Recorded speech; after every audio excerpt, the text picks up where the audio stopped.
Welcome to this brief presentation, The Bitcoin Evolution, presented by Abitofadvice Consulting Services.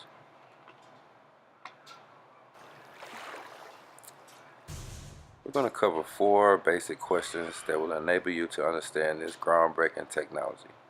The first of which is, what is Bitcoin? How does it work? And what gives Bitcoin value? Real important questions to understanding it. And last is FUD, fear, uncertainty, and doubt. So what is Bitcoin?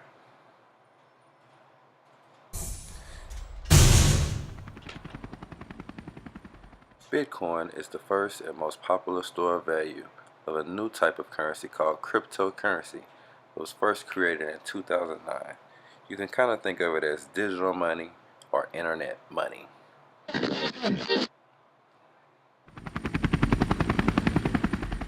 How does it work? Bitcoin and other cryptocurrencies function through an innovative new technology known as the blockchain. So, how does the blockchain work? That's the next question, right? The blockchain works based on 2 important technologies. The first of which is cryptography. Cryptography is based on a variety of disciplines: mathematics, computer science, electrical engineering, and communication science, and is used in applications such as military communications, electronic commerce, ATM cards, and computer passwords. The second technology is the concept of miners. Miners are the owners of computers on the network, perform work to verify transactions. Every computer on the network acts as a public ledger to create a trustless system. These 2 technologies allow for a purely peer-to-peer version of electronic cash that allows online payments to be sent directly from one party to another without going through a financial institution. So let's see how this all looks in action. As Bitcoin leaves one address or wallet, it is sent to a block. As the block fills with different transactions, the computers or miners on the network are competing to win the block. In order to win the block, their computer must solve a complicated math problem. This process ensures the security of the network, and the miner who solves the problem will be rewarded in Bitcoin. And after the block fills, the transactions will be sent to their desired locations, and a new block on the chain will be ready to be mined. This is how the Bitcoin blockchain works. Now that we know how it works, what gives Bitcoin value?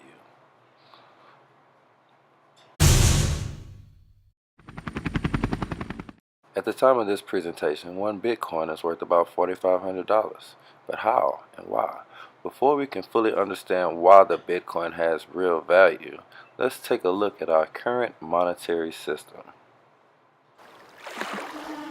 Society today is composed of a series of institutions. From political institutions, legal institutions, religious institutions, to institutions of social class, familial values, and occupational specialization. It is obvious the profound influence these traditionalized structures have in shaping our understandings and perspectives. Yet, of all the social institutions we are born into, directed by, and conditioned upon, there seems to be no system as taken for granted and misunderstood as the monetary system. Taking on nearly religious proportions, the established monetary institution exists as one of the most unquestioned forms of faith there is.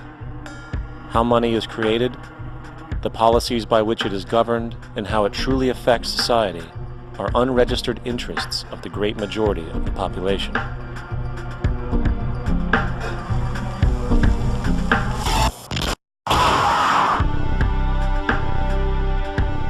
In a world where 1% of the population owns 40% of the planet's wealth, in a world where 34,000 children die every single day from poverty and preventable diseases, and where 50% of the world's population lives on less than $2 a day.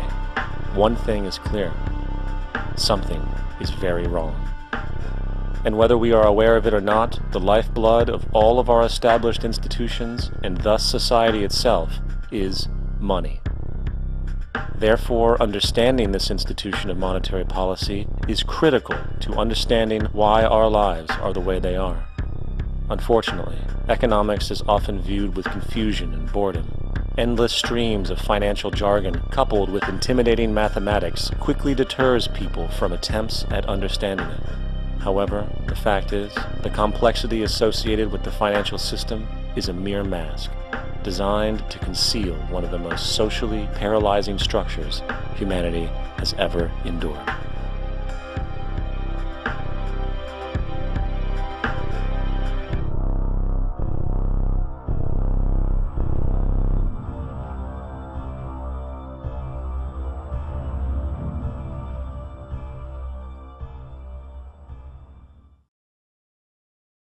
A number of years ago, the Central Bank of the United States, the Federal Reserve, produced a document entitled Modern Money Mechanics.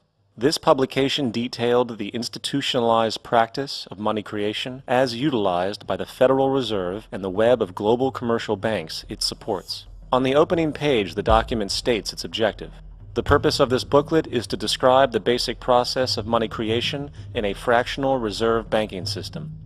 It then proceeds to describe this fractional reserve process through various banking terminology, a translation of which goes something like this. The United States government decides it needs some money, so it calls up the Federal Reserve and requests, say, $10 billion. The Fed replies saying, sure, we'll buy $10 billion in government bonds from you. So the government takes some pieces of paper, paints some official-looking designs on them, and calls them treasury bonds. Then it puts a value on these bonds to the sum of $10 billion and sends them over to the Fed. In turn, the people at the Fed draw up a bunch of impressive pieces of paper themselves, only this time calling them Federal Reserve notes, also designating a value of $10 billion to the Fed. The Fed then takes these notes and trades them for the bonds. Once this exchange is complete, the government then takes the $10 billion in Federal Reserve notes and deposits it into a bank account. And upon this deposit, the paper notes officially become legal tender money, adding $10 billion to the U.S. money supply. And there it is. $10 billion in new money has been created. Of course, this example is a generalization, for, in reality, this transaction would occur electronically, with no paper used at all. In fact, only 3% of the U.S. money supply exists in physical currency. The other 97% essentially exists in computers alone. Now, government bonds are, by design, instruments of debt. And when the Fed purchases these bonds, with money it essentially created out of thin air, the government is actually promising to pay back that money to the Fed. In other words, the money was created out of debt. This mind-numbing paradox of how money or value can be created out of debt or a liability will become more clear as we further this exercise. So, the exchange has been made and now $10 billion sits in a commercial bank account. Here's where it gets really interesting. For as based on the fractional reserve practice, that $10 billion deposit instantly becomes part of the bank's reserves, just as all deposits do. And regarding reserve requirements, as stated in Modern Money Mechanics, a bank must maintain legally required reserves equal to a prescribed percentage of its deposits. It then quantifies this by stating, under current regulations, the reserve requirement against most transaction accounts is 10%. This means that with a $10 billion deposit, 10% or $1 billion is held as the required reserve, while the other $9 billion is considered an excessive reserve and can be used as the basis for new loans. Now, it is logical to assume that this $9 billion is literally coming out of the existing $10 billion deposit. However, this is actually not the case. What really happens is that the $9 billion is simply created out of thin air on top of the existing $10 billion deposit. This is how the money supply is expanded.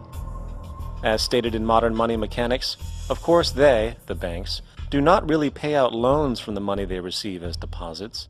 If they did this, no additional money would be created. What they do when they make loans is to accept promissory notes, loan contracts, in exchange for credits, money, to the borrower's transaction accounts. In other words, the $9 billion can be created out of nothing simply because there is a demand for such a loan and that there is a $10 billion deposit to satisfy the reserve requirements. Now, let's assume that somebody walks into this bank and borrows the newly available $9 billion. They will then most likely take that money and deposit it into their own bank account. The process then repeats, for that deposit becomes part of the bank's reserves. 10% is isolated, and in turn 90% of the $9 billion, or $8.1 billion, is now available as newly created money for more loans. And of course, that 8.1 can be loaned out and redeposited, creating an additional 7.2 billion to 6.5 billion to 5.9 billion, etc. This deposit money creation loan cycle can technically go on to infinity. The average mathematical result is that about $90 billion can be created on top of the original 10 billion. In other words, for every deposit that ever occurs in the banking system, about 9 times that amount can be created out of thin air. Money jitters? Ask the obliging Bank of America for a jar of soothing instant money, M-O-N-E-Y, in the form of a convenient personal loan. So, now that we understand how money is created by this fractional reserve banking system, a logical yet elusive question might come to mind. What is actually giving this newly created money value? The answer? The money that already exists. The new money essentially steals value from the existing money supply. For the total pool of money is being increased irrespective to demand for goods and services. And as supply and demand finds equilibrium, prices rise, diminishing the purchasing power of each individual dollar. This is generally referred to as inflation, and inflation is essentially a hidden tax on the public. What is the advice that you generally get? And that is inflate the currency. They don't say debase the currency. They don't say devalue the currency. They don't say cheat the people who are saved. They say lower the interest rates. The real deception is when we distort the value of money. When we create money out of thin air, we have no savings, yet there's so-called capital. So my question boils down to this: how in the world can we expect to solve the problems of inflation, that is, the increase in the supply of money, with more inflation? Of course, it can't. The fractional reserve system of monetary expansion is inherently inflationary. For the act of expanding the money supply without there being a proportional expansion of goods and services in the economy will always debase a currency. In fact, a quick glance at the historical values of the US dollar versus the money supply reflects this point definitively, for the inverse relationship is obvious. $1 in 1913 required $21.60 in 2007 to match value. That is a 96% devaluation since the Federal Reserve came into existence. Now, if this reality of inherent and perpetual inflation seems absurd and economically self-defeating, hold that thought, for absurdity is an understatement in regard to how our financial system really operates. For in our financial system, money is debt, and debt is money. Here is a chart of the U.S. money supply from 1950 to 2006. Here is a chart of the U.S. national debt for the same period. How interesting it is that the trends are virtually the same. For the more money there is, the more debt there is. The more debt there is, the more money there is. To put it a different way, every single dollar in your wallet is owed to somebody by somebody. For remember, the only way the money can come into existence is from loans. Therefore, if everyone in the country were able to pay off all debts, including the government, there would not be $1 in circulation.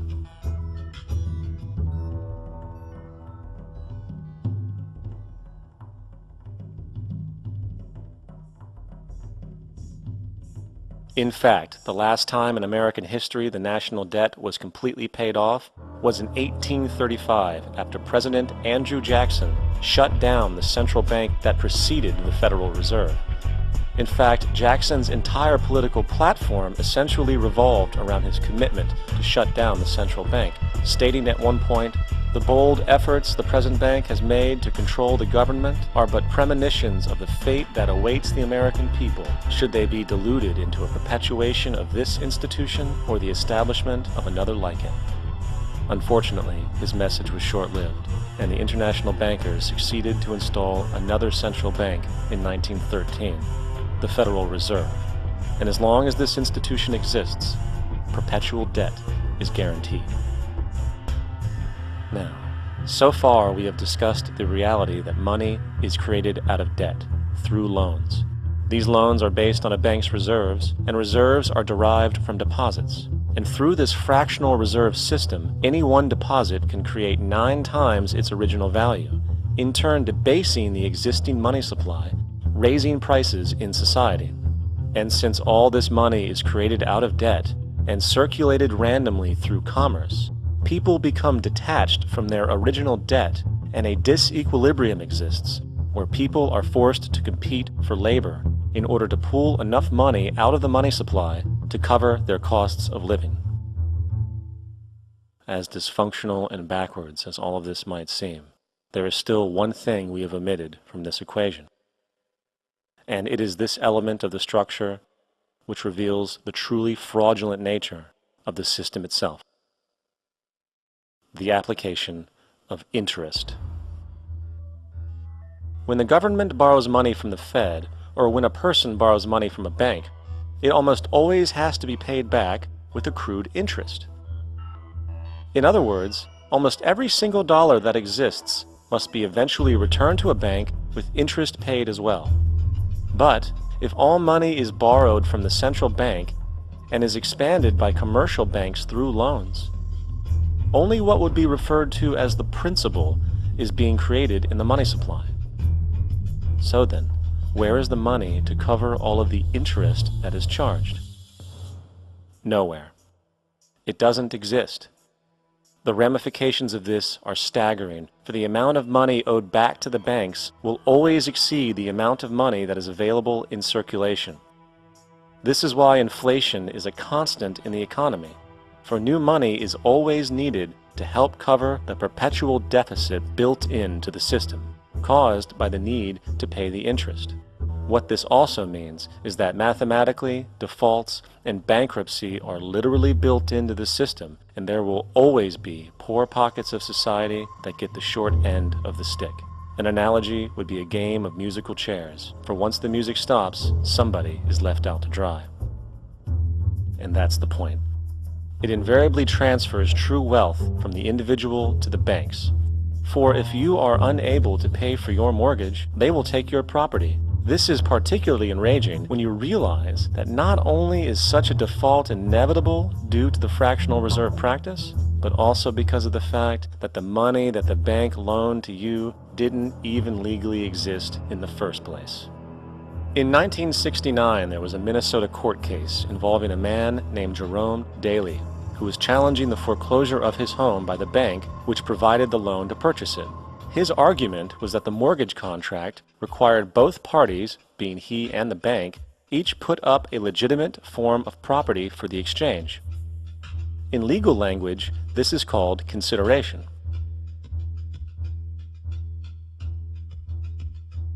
Mr. Daly explained that the money was, in fact, not the property of the bank, for it was created out of nothing as soon as the loan agreement was signed. Remember what modern money mechanics stated about loans? What they do when they make loans is to accept promissory notes in exchange for credits. Reserves are unchanged by the loan transactions, but deposit credits constitute new additions to the total deposits of the banking system. In other words, the money doesn't come out of their existing assets. The bank is simply inventing it, putting up nothing of its own except for a theoretical liability on paper.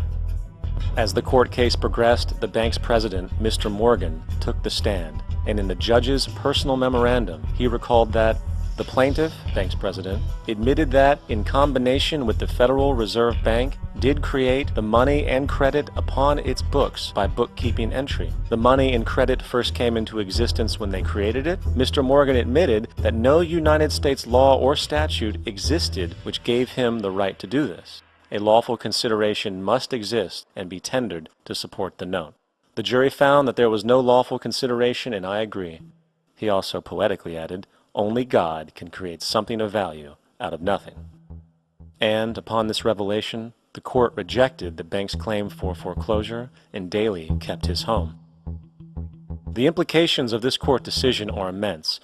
For every time you borrow money from a bank, whether it is a mortgage loan or a credit card charge, the money given to you is not only counterfeit, it is an illegitimate form of consideration, and hence voids the contract to repay, for the bank never had the money as property to begin with.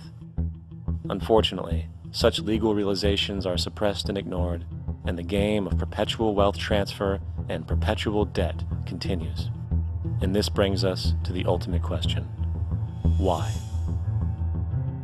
During the American Civil War, President Lincoln bypassed the high-interest loans offered by the European banks and decided to do what the Founding Fathers advocated, which was to create an independent and inherently debt-free currency. It was called the greenback. Shortly after this measure was taken, an internal document circulated between private British and American banking interests stated, "Slavery is but the owning of labor and carries with it the care of laborers, while the European plan is that capital shall control labor by controlling wages. This can be done by controlling the money. It will not do to allow the greenback, as we cannot control that." The fractional reserve policy perpetrated by the Federal Reserve, which has spread in practice to the great majority of banks in the world, is, in fact, a system of modern slavery. Think about it. Money is created out of debt. And what do people do when they are in debt? They submit to employment to pay it off. But if money can only be created out of loans, how can society ever be debt-free? It can't. And that's the point. And it is the fear of losing assets coupled with the struggle to keep up with the perpetual debt and inflation inherent in the system, compounded by the inescapable scarcity within the money supply itself, created by the interest that can never be repaid, that keeps the wage slave in line, running on the hamster wheel with millions of others, in effect powering an empire that truly benefits only the elite at the top of the pyramid. For, at the end of the day, who are you really working for? The banks. Money is created in a bank and invariably ends up in a bank. They are the true masters, along with the corporations and governments they support. Physical slavery requires people to be housed and fed. Economic slavery requires people to feed and house themselves. It is one of the most ingenious scams for social manipulation ever created, and at its core, it is an invisible war against the population. Debt is the weapon used to conquer and enslave societies, and interest is its prime ammunition. And as the majority walks around oblivious to this reality, the banks, in collusion with governments and corporations, continue to perfect and expand their tactics of economic warfare. So now that we have some understanding of why money has value, we can view Bitcoin through clearer lenses. So here we are again with the question, what gives Bitcoin value? In simplest terms, Bitcoin has real value because it is the exact opposite of the Federal Reserve Bank. It obliterates the need for financial institutions altogether. Without the need for financial institutions, aka the middleman, Bitcoin is totally decentralized. This is one of the most key components of cryptocurrency, decentralization. Because of the brilliance of the computer scientists who put Bitcoin together, there will only be 21 million Bitcoins. With more and more people discovering Bitcoin and its effectiveness and a finite supply, the value continues to rise, and it is estimated that only 2% of the population even knows about it. Trustless system. Because Bitcoin is based on mathematics and computer science, it can therefore be seen as a trustless system. There is no person or centralized place that regulates transactions. This is what gives Bitcoin true value. As we near the end of the presentation, let's talk about FUD. Fear, uncertainty, and doubt. Because this technology is new and kind of confusing to those who aren't computer savvy, there's lots of misinformation in the cryptocurrency space. I talk to everyone I can about Bitcoin, and here's the FUD that I hear the most. Number one, isn't it with the black markets and dangerous? Bitcoin was created for the purpose of removing financial institutions from currency. It was not created to be used on black markets. The black markets, however, were simply among the first to utilize the benefits of Bitcoin. Hackers. With any investment opportunity, there are risks to be analyzed. Hackers do exist in the space. There are groups that recover hacked funds and other methods where investors are reimbursed in a variety of ways to secure your Bitcoin and other cryptocurrencies. With any new and exciting technology that's taken off the way Bitcoin has, there's always whispers and talks about bubbles and crashes. But the price of Bitcoin has risen 400% since the beginning of the year, and it has yet to reach mass adoption. So it's pretty safe to say that Bitcoin is here to stay.